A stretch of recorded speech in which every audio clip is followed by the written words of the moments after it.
والنجم إذا هوى ما ضل صاحبكم وما غوى وما ينطق عن الهوى إن هو إلا وحي يوحى علمه شديد القوى ذو مرة فاستوى وهو بالأفق الأعلى ثم دنا فتدلى فكان قاب قوسين أو أدنى فأوحى إلى عبده ما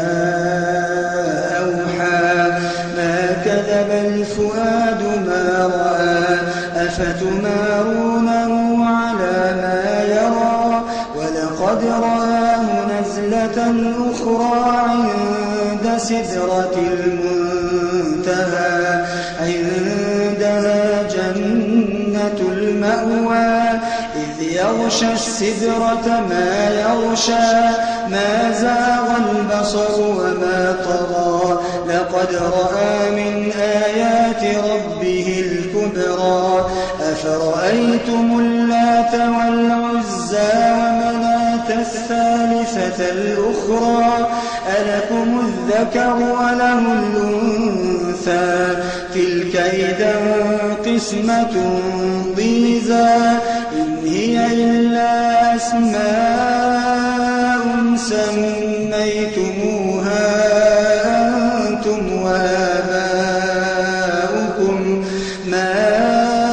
أنزل الله بها من سلطان إن يتبعون إلا الظن وما تهوى الأنفس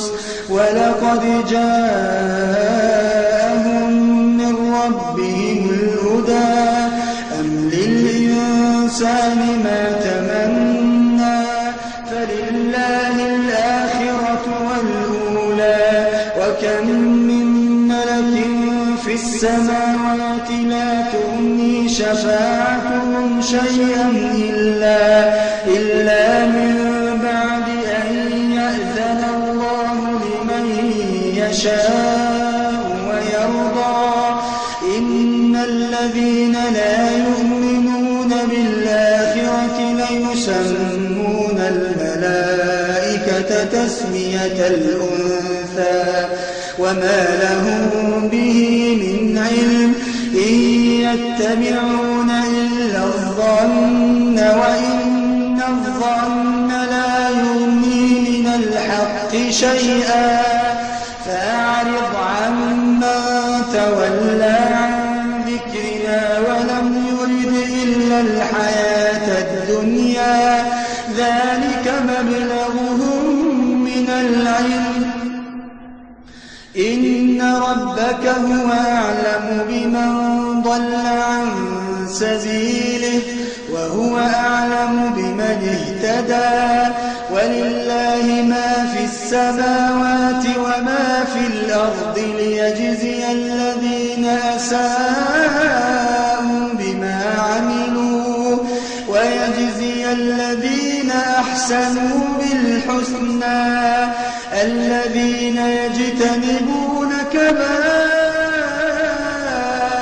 الإثم والفواحش إلا اللمم إن ربك واسع المغفرة هو أعلم بكم إذ أنشأكم من الأرض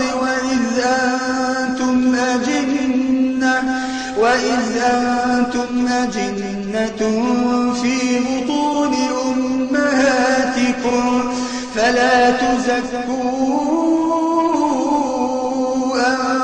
أنفسكم هو أعلم بمن اتقى أفرأيت الذي تولى وأعطى قليلا وأكدى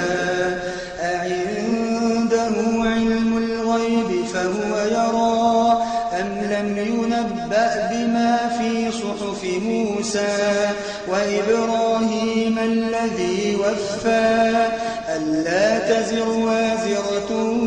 وزر أخرى وأن ليس للإنسان إلا ما سعى سعيه سوف يرى ثم يجزاه الجزاء الأوفى وأن إلى ربك المنتهى